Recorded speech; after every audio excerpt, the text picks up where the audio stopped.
Good evening, and welcome to Colorado Inside Out Live. I'm your host, Peter Boyles from KHOW Radio. I think tonight's show is going to be one of the better efforts that this show has done in a long, long time because of the people who are here and because of the questions that still remain. Powerful guests. Now, last week, Jefferson County Sheriff Ted Mink made the decision not to release the so-called basement tapes made by Eric Harris and Dylan Klebold. They were done just before the tragedy at Columbine. Now, many of the families involved in this massacre have spoken out against the sheriff's claim that the tapes should be available for scientific research only. Meanwhile, others support the sheriff's decision and fear that release could spark more of those so-called copycats. Now, tonight, we're going to take a look at what the tapes contain, but there's much better questions tonight, and talk about what happened, advantages and disadvantages, and what the sheriff's decision is about. I mean, this panel is remarkable. Excellent guests with us tonight. Please welcome. These are people who have become friends to this tragedy. Randy Brown. Randy's a Columbine parent and a researcher and also a member of the Attorney General's Columbine Records Task Force. Brian Werbaugh. No one has suffered more. Also with us tonight, his son Danny, of course, was killed in the Columbine tragedy. Kind enough to be with us, and I asked him, he was sent to cover the story beginning almost immediately. From the Rocky Mountain News, Kevin Vaughn is with us. He has covered the Columbine issues extensively and said some remarkable things before the show began. And last but certainly not least, he has been someone I've gone to for so many different things over time, but on the Columbine issue, again, he ranks as one of the tops. Alan Pendergast from Westward is with us. Out of his busy schedule came in tonight, and he's done this with us before, radio and television. So for all of you, thank you so much for coming in. And I know that there are so many other, what people would say are front burner issues, but you know what? This one is still unanswered, and the questions just remain. We'd also like to say we invited Sheriff Mink, we invited people who support the sheriff and the sheriff's decision, and respectively, and you have to understand, they declined to appear on the television show tonight. I really want to begin with Kevin tonight, because in the beginnings of this, and I guess in how our business operates, and I said to you, I said, Kevin, why hasn't someone done a book? Now, you know, tearing back a scab, I think there were 12 books done on the Ramsey murder. And to the best of my knowledge, although one of the families has written much of a religious book, Kev, why hasn't it been done? Well, I guess I don't know for certain why it hasn't been done. I know of several efforts that are underway to do a book. I think that this is an incredibly complicated case, for one thing. I think a lot of times in situations like this one, people look for really simple answers, and I don't think the answers are really simple. And it's you know, complicated factors that made those two killers do what they did that day. The response of the public authorities on various fronts, both before and after Columbine, is complicated and still today, more than 7 years later, full of mystery and secrecy in some areas.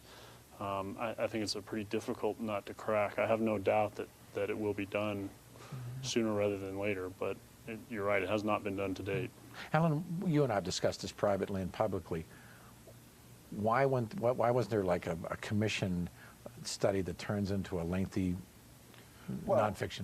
I think, as you know, the history of this this particular tragedy has been one where the lawyers and a lot of other interests got involved fairly early on, and this is the reason 7 years later we're still waiting for the release of information that was there in the sheriff's possession from day one.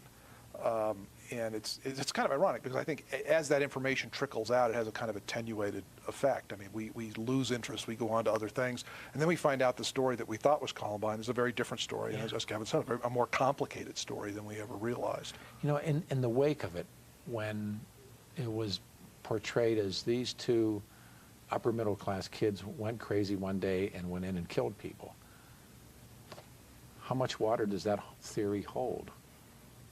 Well, not much anymore, but I should clarify that my son wrote a book, No Easy Answers, about Columbine. There have been 2 movies about it, Elephant and Zero Day. And there's an off-Broadway, Zero Day, actually. Zero Hour was a documentary. There's an off-Broadway play, Columbinus, about it, and of course Bowling for Columbine, which really had nothing to do with Columbine. So there is a lot of literature out there and a lot of information, but unfortunately, thanks to the sheriff and the old sheriff and the new sheriff and the county attorneys, most of the information that's out there, other than Brooks's book, which is a personal story, Yeah. is not true, or is marginally true. So, Brian, you said before the show began you could write a book, then you'd have to move. Yeah, I'd have to move out of the country. Yeah. Of all the bizarre things that have happened around Columbine, a federal judge has ordered the destruction of thousands of pages of documents that have never been seen by anyone except for a handful of us. And we deposed the Klebold's and Harrises. That's included in the order for destruction. And I'm under an order that says if I talk about this, then I'll be in contempt of court, and I have no doubt they'd put me in jail. You know, everyone leading up to Columbine got a pass, but I would be the one person who would be put in jail for saying something. And what's fascinating is that at every turn, Jefferson County has had a partner in the courts, and they have had these bizarre rulings. In fact, what we're talking about tonight with the tapes, you've got to consider Denver Publishing Company sues to get these tapes released. The court sides with them saying they can be made public, and then they give the authority back to Jefferson County, who was using our tax dollars to represent the Klebold and Harris position that they shouldn't be released. And so they turn over, okay, you guys won over here, but we're going to give them the final decision whether they ever release it or not. And so when you hear Sheriff Mink say, I had to do this careful balancing act, that's a lie. His decision was made when the county attorneys represented his position in court. It's bogus to say he did this careful balance on whether it should be released or not. They just gave him a big reward. And these are the bizarre things that have happened with Columbine, and the federal case where the Klebolds and Harrises were deposed, and all that additional information is critical in understanding what happened and why it happened. Kevin. Well, I'd like to jump in. I mean, one thing that I think, when I think of Columbine, I think about it from a couple of different angles. One is what happened beginning, you know, at 11:20 on April 20th, and how did public authorities react from then? And I'm much more freely giving of leeway for decisions that were made, even though they look bad in hindsight, while this thing was ongoing. But the other aspect of the story I think about is what almost every story boils down to, which is the Watergate question, which is, you know, what did people know and when did they know it? Sure. And in this case, we had three, you know, entities, if you will, that knew a tremendous amount about these two kids before April 20th. And I'm talking about their families. I'm talking about the school district, the teachers and the administrators at Columbine High School that had dealings with them. And I'm talking about law enforcement in Jefferson County, both the sheriff's office and the district attorney's office and the courts. And at every turn, it seems to me, it has been against their self-interest to be forthcoming with information, because there is information that is embarrassing. That's the reason why the school district, you know, has a report compiled by their attorneys to prepare for litigation, in which they talk to, you know, we don't know how many administrators and teachers about their dealings with their kids and everything they know, and it's protected legally by attorney-client privilege, and it's locked in a lawyer's safe, and it's never going to see the light of day. It's why the sheriff's office, you know, in some people in the sheriff's office, in the estimation of a grand jury, took incredible steps to hide the fact that there was a draft search warrant for Eric Harris's home written a year before Columbine. And again, we still don't know that much about what was going on in these two homes. well, unfortunately, Let me go to Alan. We'll come around. Excuse No, I me. was just going to say, I mean, these alliances, these odd alliances with the sheriff's office and the families of the gunmen come to a head with this latest decision about the information. Among the material that Mink has said he will release are writings that were taken from the homes that include this much talked about and yet never seen except in special court hearings notebook that Harris's father kept, which apparently records contacts with the police that we have no records of from the police after all these years. So the dad says they exist, but the records aren't essentially there. there's a diary that says the police came to the house when the records for that from the police point of view have never disappeared. Well, yeah, although I would point out the Attorney General's investigation, which preceded the grand jury, was able to confirm a number of those contacts. But by using Wayne Harris's journal. And then going back through the sheriff's system. But also finding that there were things missing from the sheriff's Yeah. system. So I think. Best of this your is- knowledge, how many times did law enforcement come to the Harris home prior to that horrible day? 13 contacts, as I believe. What Yeah, Third- although, yeah, but that's although not that's all of them were not able all to at the call. house. I mean, there's Right. like taking reports and so on. So I think you're talking 13 more like two or different times? No, No, contacts. That's contacts. phone In other calls words, they and had things. some sort of contact with him. But why, what were they about? Well, I mean, one was the famous case where Randy's family reported that their son's car windshield had been broken with a rock, and they suspected that Eric Harris had done it, and the sheriff's department denied for a long time that there was ever a report made about it, and then through the use of this diary and the Attorney General's office going back to the sheriff's computer system was able to confirm that there was a report. Tell the made. story, if you would. Oh, the windshield. Well, that was, Brooks was driving home and Eric threw a big chunk of ice and broke his windshield. And then the other car's windshield was broken a couple days later sitting in our driveway. But, you know, it's complicated and it's long. But in addition to that, we reported Eric for shooting a window out in our garage with a paintball gun and used Eric's name each time. So admittedly, we were the source of many of these contacts, and some of them were just phone calls. But the problem is, even when they're doing the investigation and they're asking us about these situations, as we're trying to remember them from what was 5 years earlier or 6 years earlier in the 97 case, was just trying to remember exactly what happened and what had happened, but we can't see their reports. So they would ask us, for example, about a tree that was broken in half, and we don't think that was us that reported that. So, I mean, there's other vandalism, and we knew he vandalized a set of kids' bushes in his house on fire and superglued the locks at the school and superglued this kid's locks. And When did he do all superglued- that? Prior to, how far away from that day? Oh, gosh, I'd have to look it up. But my point is, he had A year to 2 years. Yeah. I mean, they broke Yeah. into a van. Yeah. Harris and Remember Klebold were that, arrested yeah. for van break-in in January of 1998, about 15 months before Columbine. Mm-hmm. Went into the district attorney's diversion program, which is sort of like juvenile probation. And, you know, we fought to have the diversion records released, and the district attorney kept telling us they couldn't release them.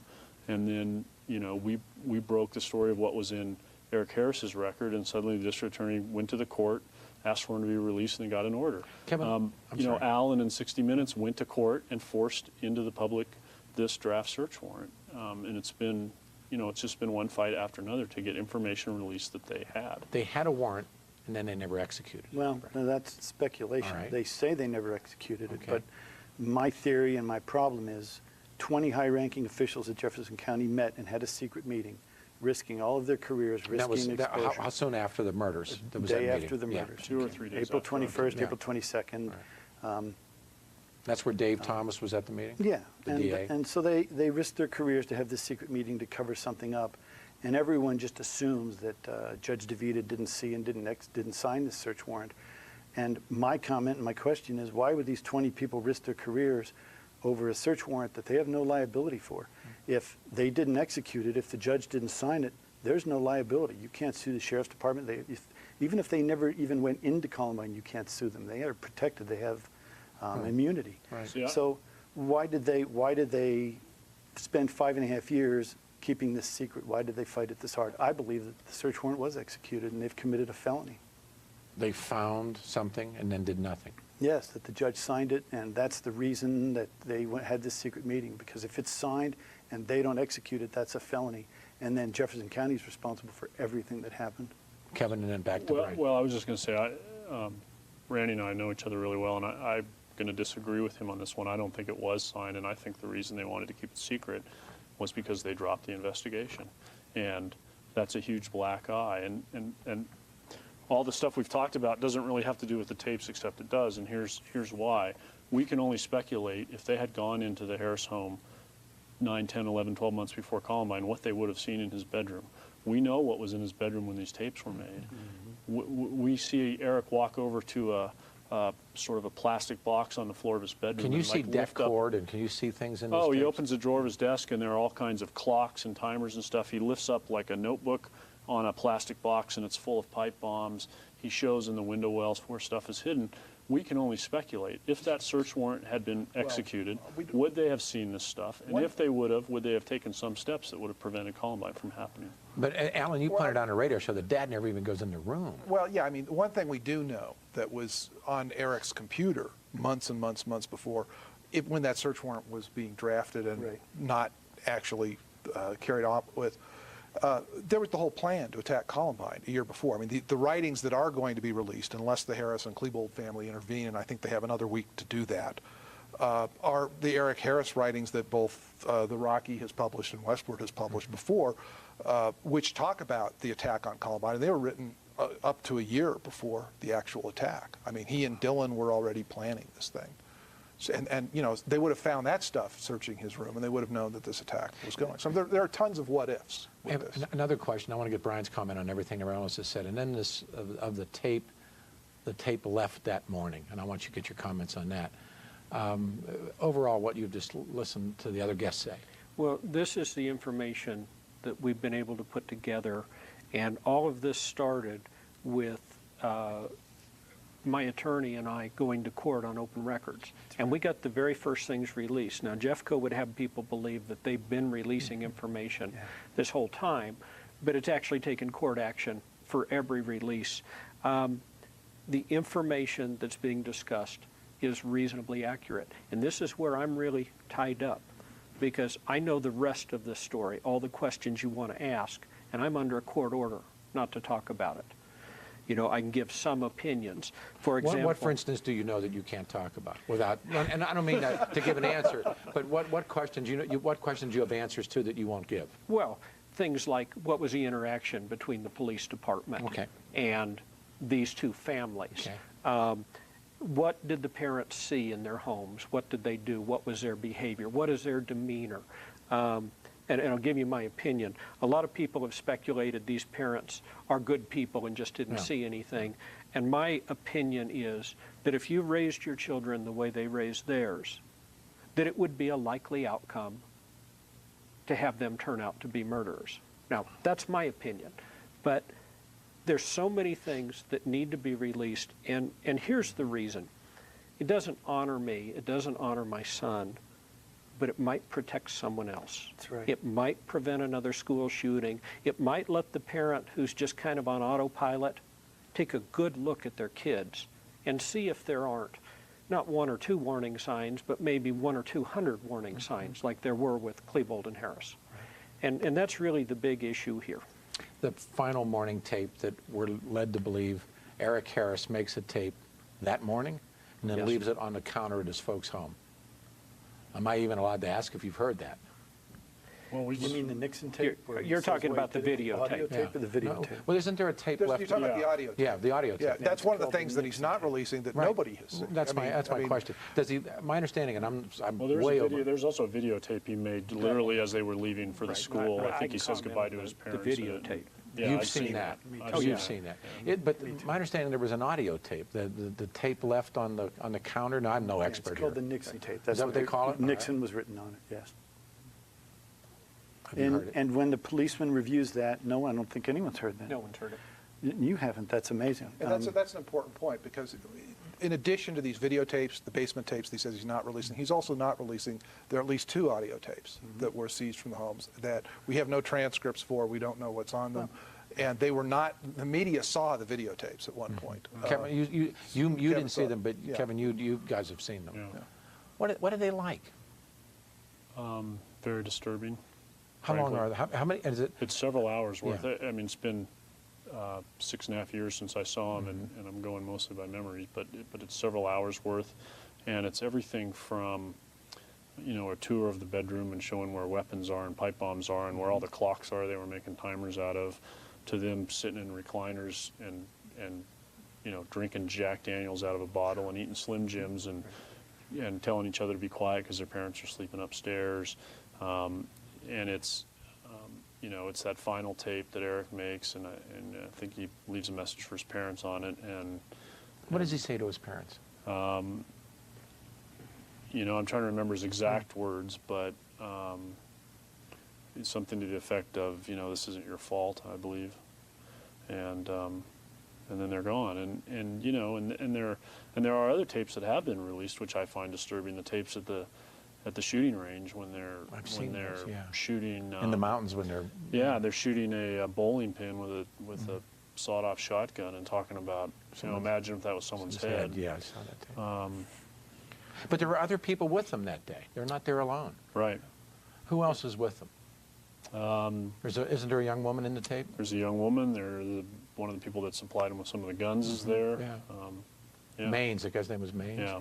Is he still incarcerated or is he out? I believe he is out. He's out now. Yeah. But Peter, what's interesting is every one of these other videos, including the Rampart Range, the shooting, and the commercials they made in school where they posed as hitmen, you can order those from the Jefferson County Sheriff's Office. Right. And they're saying we can't release these other tapes because they'll get all over the internet. You can go on the internet and find all these other tapes. Yeah. Well, God. and there's more to this. That Rampart Range tape was shown in the video class at Columbine High School. So, you know, you need to look Now, wait a at minute. It was taken, the it was taken tape off the that computer. Yeah. When they yeah, were the in tape school. that we're talking about that I find shocking, and I find it far more disturbing than the basement tapes. When they have the sawed-off And- shotgun right. and they're shooting That was shown in the school to in a the teacher? video class. And a teacher Mr. Tolako's class. sees it? Well, they Yeah. were editing it in the video class, and there are certainly sources that say the teacher saw it. Yeah, there the, are the school people who were district in the won't class. comment on that. But. Now, the other thing about these videotapes, you know, there's one of the tapes with Harris. He's got the camera sitting on the passenger seat of his car, and he's driving down the road, and he's saying, "I'm hearing the voices in my head again." There's stuff like that that's in there that's very interesting. There is their position on racism, and this Yeah. stuff is somewhat fascinating. It's incredibly disturbing. They singled out several different races, and they described them with every derogatory term they could possibly think of. And then they said you deserve to die, and the reason you deserve to die is because we're better than you. That we are the fittest, survival of the fittest, natural selection. Right. You're below us because you deserve to be below us. We're superior to you, and if it wasn't that way, you'd be above us, and you all deserve to die. And of course, I'm cleaning up the language Of course. considerably from what they're saying. But, you know, there's a lot of information that can be gained from this, and it's my personal opinion that when people of this age have this kind of racist attitude, Yeah, they're learning it comes from the family. learning It doesn't something, come, you know, and that's not definitive, No. but it sure seems to fit in my life experience where that's what I've seen out of people who behave this way. But there's several videotapes. Mink has said that they talk about how to make bombs. They really don't do that. And Jefferson County should pray that every criminal makes bombs the way these two made them. You know, because these were utter failures as far as But then bombs go. There's a story that they test drove the bombs. And then there's a story that Eric Harris's father finds a bomb. You and I have actually spoken about this. Did they go off together? Did the father destroy it? Did the both of them go blow it up? What happened Well, to the... since Mr. Harris has never actually given a statement, at least that we've seen, we're just relying on statements of other kids that they interviewed, and some of Eric's friends say that that's true, that Eric actually showed this friend the pipe bomb that was in Mr. Harris's closet and showed him, my dad got this and I'm in trouble and stuff like that. So And what we know from the videos is they talk about this. They talk about how Mr. Harris confiscated the bomb, but left him with the tools Yeah. and all the materials Make to another build more. I mean, They this actually is- talk about that. The tapes are, you know, from everything that you read about and know about it, they're a real double-edged sword. On one hand, as Mink has pointed out, there is great discussion on those tapes of how they want this to, they want to be known, they want to have followers, Well, they talk about right. who's going to do the movie, all that sort of thing. But at the same time, there's a wealth of information on there, as Brian points out. They're talking about all the mistakes their parents made, all the questions their parents never asked, all the ways that they went undetected in this, all the ways they fooled people. I mean, How this close is they came to getting caught when I think one of the I mean, people this is a called great learning. and said their ammunition Yeah. was in, and the dad took the message. You know, and how I mean, close if you they really came want to getting learn caught. how to prevent future tragedies, these tapes should be studied. I agree with that 100%. They say, pardon me, they say, now, did Wayne take the message that the ammo was in? Took the phone call. Yeah, It took the actually didn't phone say call. ammo, it said your clips are in. Yeah, Screen clips. Mountain gun, Yeah. your clips are in, and that's reported, and he just said, I didn't order any clips. And Yeah, and they talk on there about how close that came to unraveling Right. You know, Is it could laughable to them how close it came, or are they just Well, my essence of it was that it's laughable, but only because they think they're so superior to everybody. Like, it's sort of like, look at how dumb everybody is that we could do all this behind their back and not get caught. Was there a trigger or a moment that you think the two of them make the decision to make the plan to act it out? In other words, Well, that's one of the many $64,000 questions in this case. I mean, we know at what point they met each other, and we know sometime between then and April 20th of 1999 they hatched this plan. And you know, when I talked earlier about people looking for simple solutions, you know, everybody wants to blame video games, Yeah. or everybody wants to blame natural-born killers, or everybody wants to blame the family. They want to find the one thing and say, if we can just fix bullies, this, right? bullying, Yeah. we can prevent this from happening. My personal belief is that the factors that led them to do this are all of those things and a million more that we probably couldn't think of in 100 years. I think we'll know a lot more about those triggers with the writings that are going to be released, which include writings from Dylan that no one has seen. We know a fair amount of what Eric thought and wrote about because he had the website. The journal Well, we're writings have come out. Familiar with some of his school papers, the one where he Right. wrote an essay as though he were a bullet. Yes, and we have a few of Dylan's papers as well. I mean, about Charles Manson, about the guy attacking in the black trench coat. But we don't have these diaries, which might also fill in some of the things we don't have from Eric. So, And again, the writings you're talking about, the graphic descriptions of murdering innocent people, those were graded inside that school. I mean, these were class projects, and it took us on one of those papers over a year to get it released with the grade, and the grade was an A-. And it was an A- because of the language, not because of the content. Right. What did it read? What did it say? Oh, that's the one where they described the setting diversionary bombs and then going and killing innocent people, and he describes the look in someone's eyes right before he shoots them. And he turns this into a creative writing class? Yes, the teacher's comment was, see me about this or something? About the language. About the language. The right. language. The language. Not the doing. But Right, not the topic, not how graphic it is. Although I And- believe on one of those papers, the teacher did make a comment about the fact that that they were bothered by that, but that they also applauded sort of this idea of thinking outside the box. Exactly. And, It was, gee, this disturbs me, but I However, like it. yeah. And by the way, here's a great grade. Yeah. Do more. Kevin, before the show began, you raised an issue that I've never heard raised before, and I was asking you about the book, and you said, well, there are these many unanswered questions, and then you said something that I'd never heard said before. Everybody that got to the hospital lived. Everybody who got to the hospital that day lived. Before we go to the phones, by the way, we'll light them up, 303-296-1253. Tell that or ask that. I don't know. Well, I mean, I was trying to illustrate why public records are important, and in this particular case, you know, we had shooting happened in the library sometime around 11:30, give or take a few minutes either way, lasted some period of minutes, and then Harris and Klebold left the library before ultimately coming back and killing themselves in the library. And yet it was like between 3 and 3:30 in the afternoon when the first law officers went into the library. In the meantime, you'd had Patrick Ireland very seriously wounded, head injury and so forth, and very bloody, pulled himself out a window.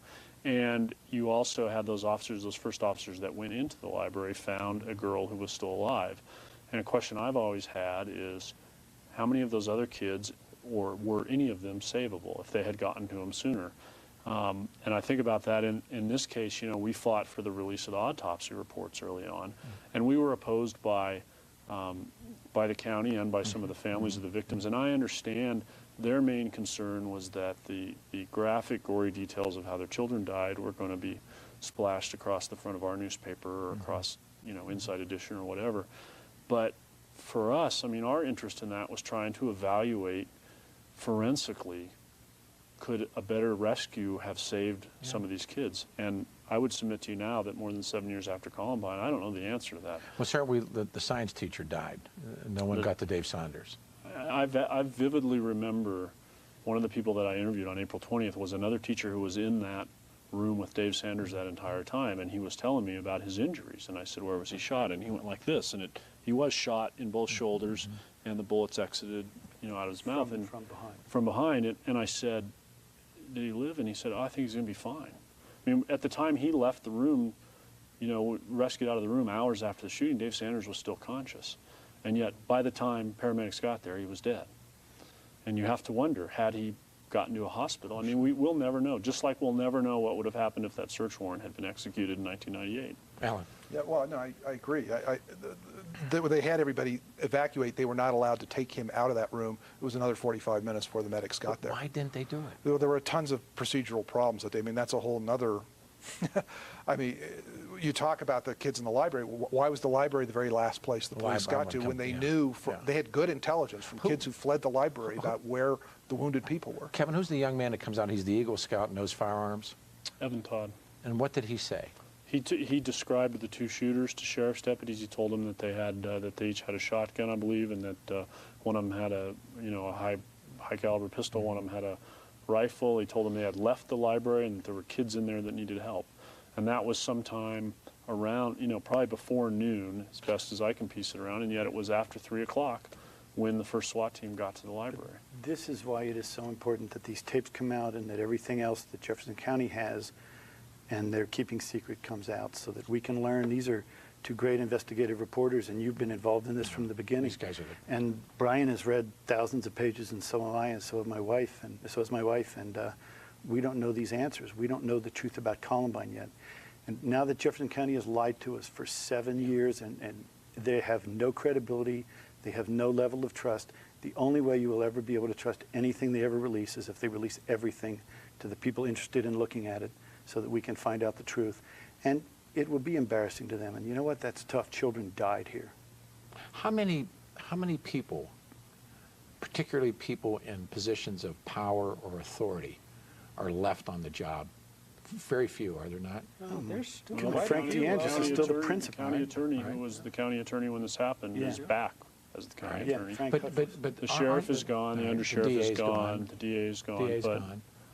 Haven't some of the police that were involved moved out of the state? No, Kate Batten, the lead couple of them, investigator, Kate Batten, the lead investigator who knew about the Garris search warrant on April 20th and kept it quiet for years, is still there.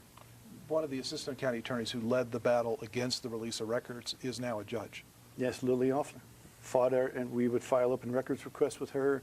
She'd play games and fight them, and she's now a judge, appointed a judge by Well, Governor Owens. She represented the county in court when they were flat lying, Right. saying they didn't have things that we now know they have. And she admitted in court that they shredded documents, and the judge told her to be quiet. Stunning. We have jammed up lines. Let's go to work, get some calls in. Dave, good evening. Welcome to Inside Out Live. Thanks for waiting. Thanks for calling. Hello, how you doing? Fine. Is it true that the Klebold and Harris were on antidepressants before this happened? Eric was reportedly, Dylan was not, at least according to the medical records. Okay, thank you. Thank you. Got to put your screens back up here, you guys, when we'll do it. That was one of the, people wanted to blame antidepressants and video games. That was the first of it. You wanted to say something? Well, what's ironic about that is Ted Mink, in this letter he sent to the families saying why he's not going to release them, says that he thinks that this might take someone on the edge and cause them to commit the crime. And my question to Mink is, which videotape caused Klebold and Harris to do it, and what have you done to stop that? Yeah, I just don't buy the logic. Well said. This is Brad. Brad, you're on the show. Good evening. Good evening. I have a theory as to why the county sheriff will not release the tapes. Go ahead. It's quite simple. I'm a graduate of Wheat Ridge High School, graduated about a year ago, and quite frankly, conditions within the school system have not changed that much. Well, give me an example of what you mean, Brad. Well, you still have a very heavy jock culture. You have a lot of disillusioned kids out there, and it wouldn't surprise me one bit if those disillusioned kids look to Harris and Klebold as some sort of gods, like they were saying. These kids, the jocks pick on them. They're mean to them. I myself was picked on by the jocks, and in fact, I actually played on the football team. So, anybody want to ask this caller anything? Did you, lousy question, did you ever hear of anybody talking about, in a positive way, about Klebold and Harris? No, I didn't, but it's not very smart of people to talk that way. somehow I think that the people who would actually look to them as gods would keep it under wraps now, learning from their mistakes. Thank you for having the courage to call in and admit that and tell the truth about Jefferson County schools. Thank you. We'll go back to the phone. Well, let's just keep rolling. I just want to do this right tonight. Tom, you're on the show. Good evening. Yeah, gentlemen, I'd just like to ask, how much of the rumors are true that Eric and Dylan were bullied and picked on by, athletes, Christians that work at the school? It's a great question. It's a problem in high schools today. No, it's a great question. Well, it's unfortunately, as far as I know, in my opinion, absolutely true. They walked into the library and they said, anyone with a white hat stand up. The people wearing white hats were the jocks, or at least the athletes. And there's a difference in athletes and jocks. We all know that. But this is a very important lesson, and it's called hypervigilance. If I pick on you once, you're mad at me. But if I pick on you 20 times in a row, the 21st time I don't even need to do anything. I can look over and you're afraid. And that's what hypervigilance is. That's the level of bullying that existed at Columbine back then. And it was allowed to exist because it was a jock culture. So absolutely, that was one of the main motivators. Okay. But I would point out once again, I think we have some idea of what went on with those guys with bullying and jocks and so forth, but we really don't know because there are so many things that are still sealed and still secret. But again, I'm going to, please caller, stay there. Right.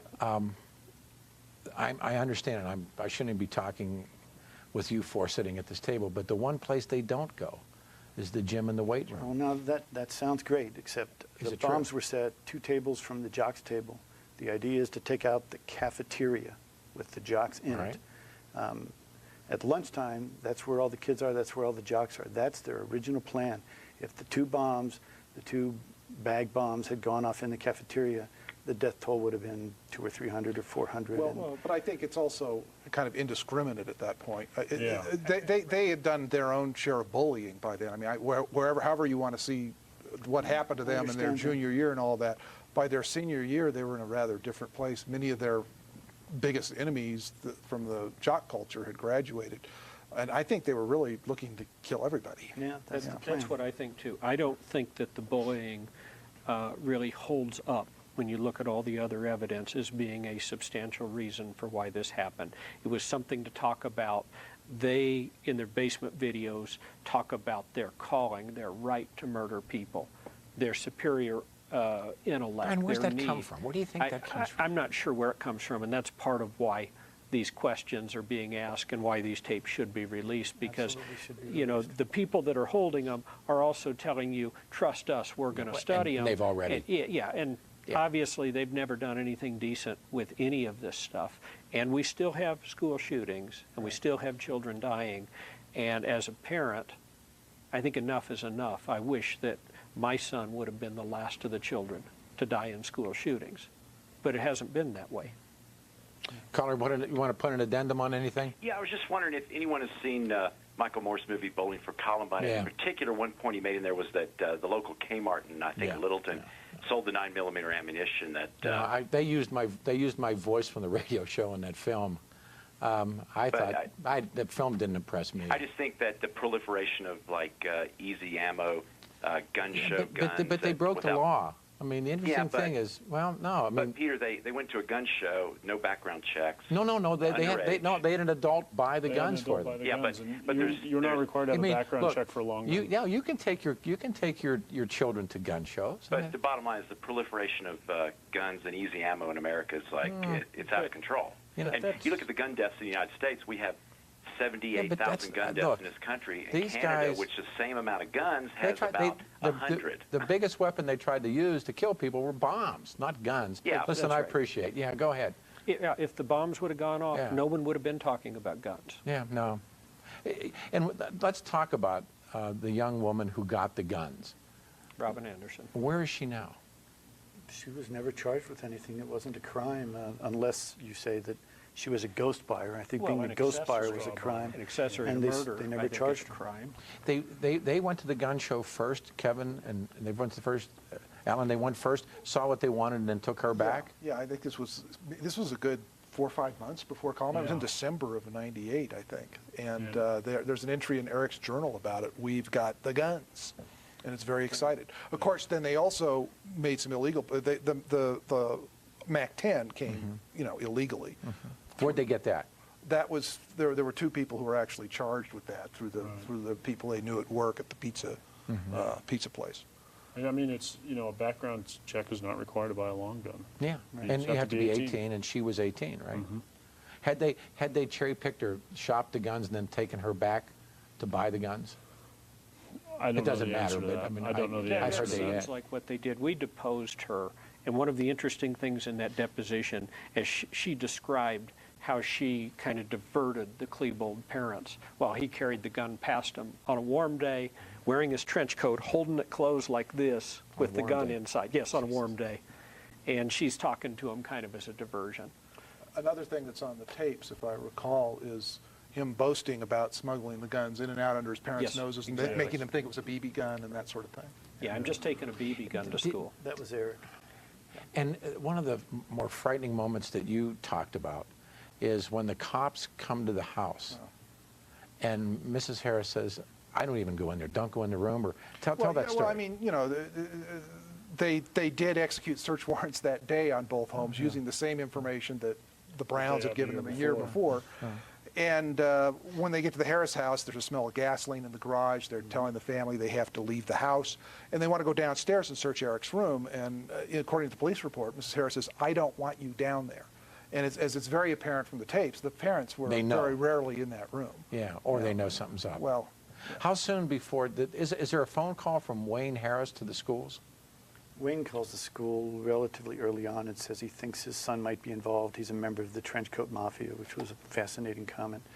But Mr. Klebold apparently calls his attorney, who he has called the school. That's what I remember.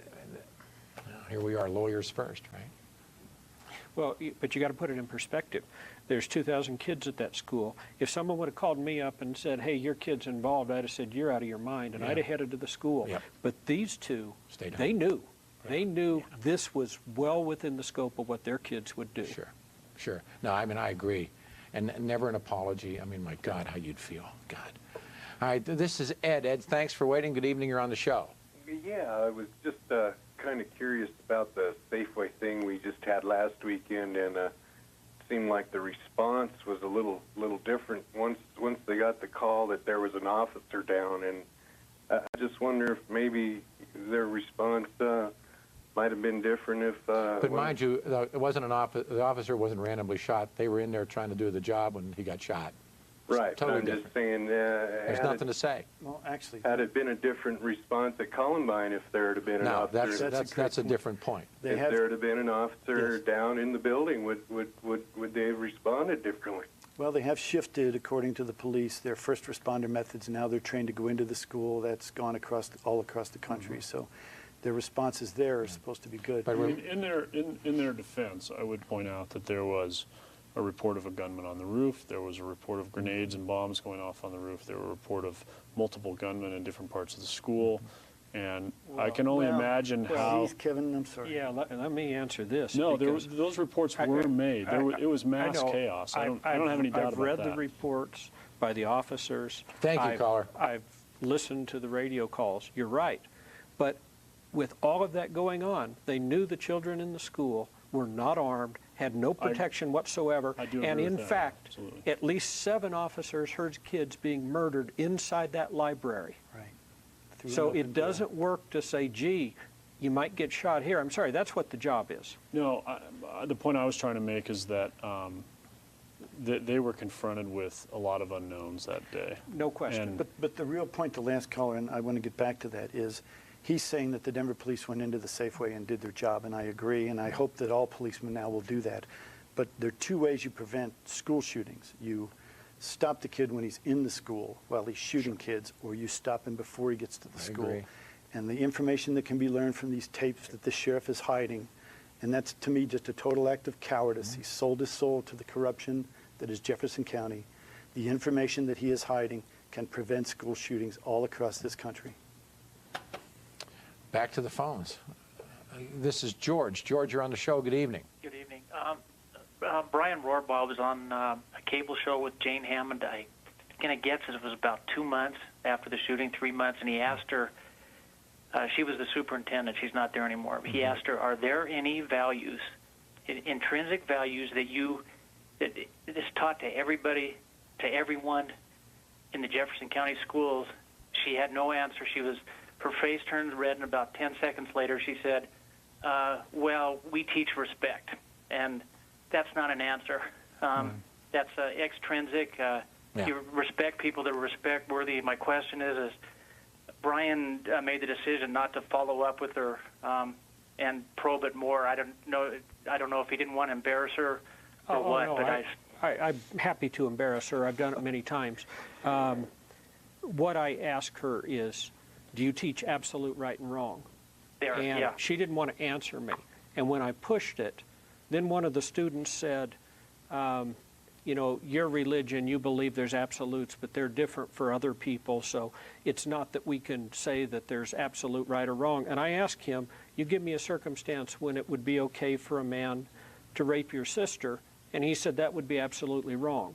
Well, my point is that there are absolute right and wrong, but the school teaches that there are no absolute right and wrong, and that's part of the cause. And that's wrong. Even Reagan and Mario Cuomo, on bipartisan, says that is bull, that you need to teach values like that Brian's talking about.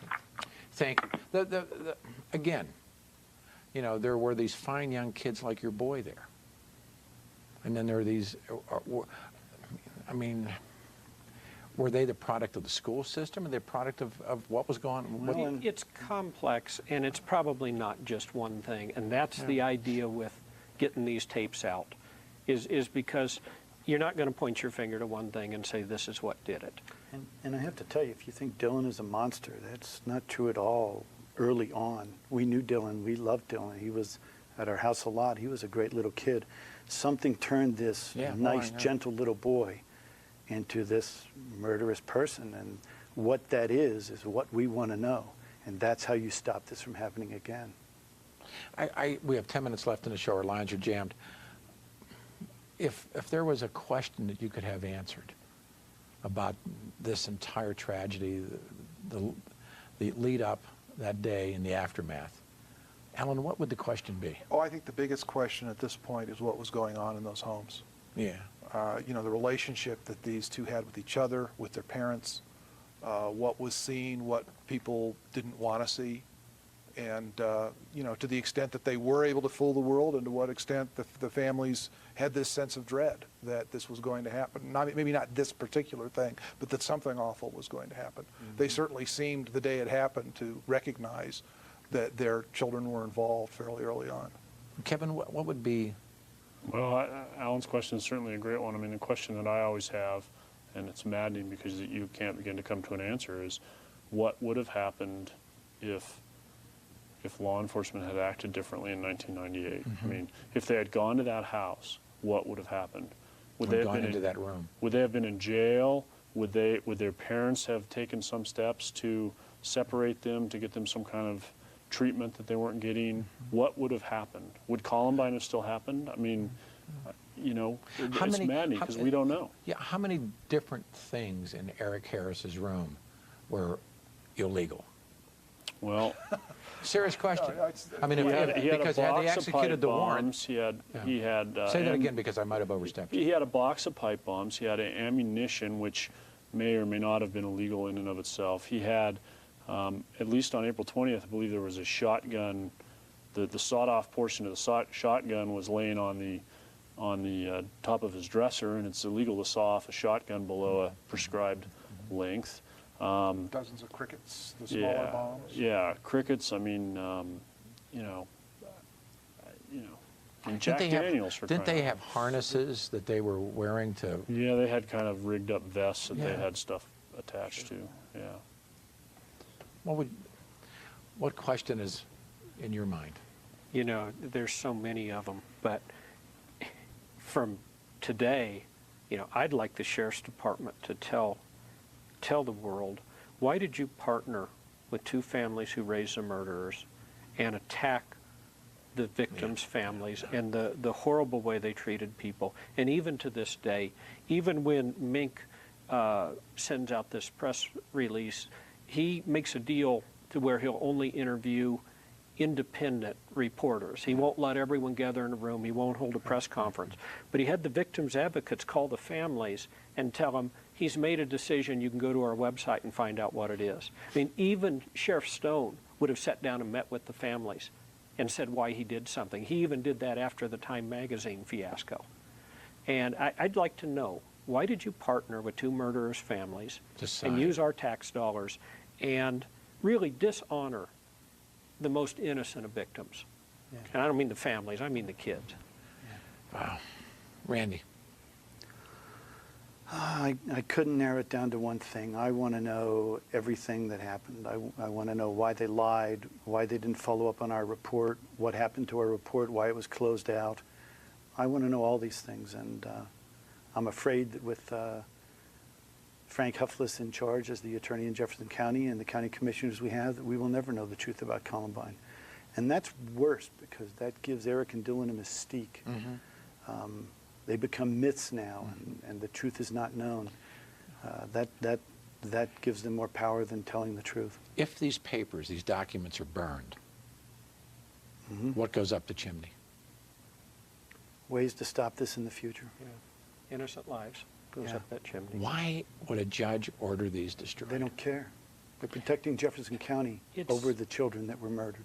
And my theory is, it's this vanity of the government. You're not going to give the government a black eye. There's no reason to. There's nothing that can be gained, nothing that can be changed about the past. So we're going to make it go away. And that's my perception. What conceivably, if this court order is carried out, will be burned? Well, I mean, you know, how many pages? The only real question and answer sessions that have gone on with the parents of the killers. I mean, the Harrises met with Jefferson County authorities, and there's absolutely no record of that meeting. The Klebold's... This was after the After killings. Columbine. Right.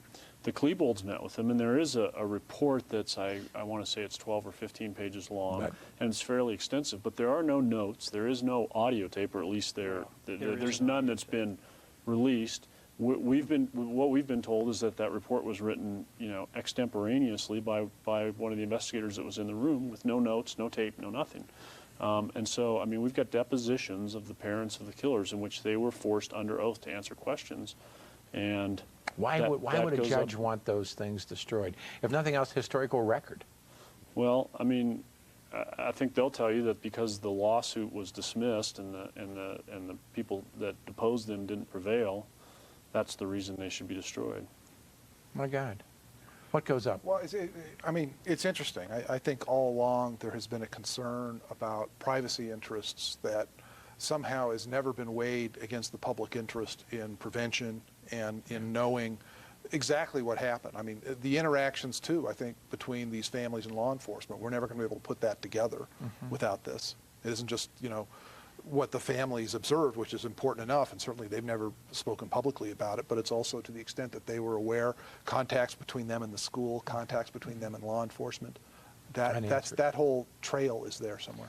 Randy, you got some information on the Department of Ed, the website, and then I have a final question for everybody. I just want people to know that it isn't police that stop school shootings. It's parents and children and friends that turn in school shooters to the police, because otherwise the police don't have that information. If you Google it, you won't find police doing that research. And people need to know that the FBI, and this is the lady who is against releasing the information, has a threat assessment perspective. You can just Google school shooters, profiling in school shooters. And there's an FBI one that lists all kinds of things. There's one by the Department of Education that lists, and this list is, there are 20 items, 19 of them apply to Eric or Dylan. This is valuable information for parents and children. Please get on the web, look these things up, and stop a school shooting by reporting somebody. There's also a website for the memorial. Oh yeah, there's the Columbine Memorial website. Yeah. And they're selling pins to raise money for the memorial, and it has all the names of the 13 people that died there that day, and the memorials for the people that died there and for the wounded too. and I think for you too. So you can get on this www.columbinememorial.org and look and order a pin if you'd like one. As journalists, and away from the people who were so connected, what did you come away with after all of this? What did you learn? Well, I think we learned a lot about government accountability or lack of same. Yeah. I think that's been one of the more enduring, ongoing lessons that we're getting here. But I think we're also learning a little bit about how, over time, the mystique about this, all the myths that came out, I mean, to the extent that information has been disclosed, it's been able to put some things to rest and hopefully help people to heal. Kev, what did you learn? Well, I think I learned that, again, that you can't always count on your public servants to do the right thing. I mean, the reality is on April 23rd, top sheriff's officials held a press conference in which they discussed how they handled the Browns 1998 report, and they claimed they couldn't link it to other pipe bombs, and they claimed, that the case was kept as an open lead when it had been closed, and they made a number of claims that were later refuted by the release of the search warrant. Chief among them, the Browns were contending that they met with a sheriff's investigator on March 31st, 1998. Sheriff's Department saying that meeting never happened. Search warrant comes out. Look, the meeting did happen. I remember meeting these folks and saying, they're lying, they're lying, they're lying. And we told them. And enforcement was saying the Browns are lying. And it came out. You were telling the truth. That was a very powerful show. Thank you all. I mean, Kevin for coming in and Alan for coming in. I know with busy schedules, the two of you, I mean, I would hope that, God forbid, anything like this would occur in my life, I would have the strength that you two have shown to carry the fight. And I know your boy looks down on you, and it continues. Next week, we have a special taped episode hosted by our colleague David Copel, did an interview with Nando Parado, who was in that famous movie Alive. I'll see you tomorrow morning at 5 o'clock on KHOW Radio. Good night, everyone. Thank you.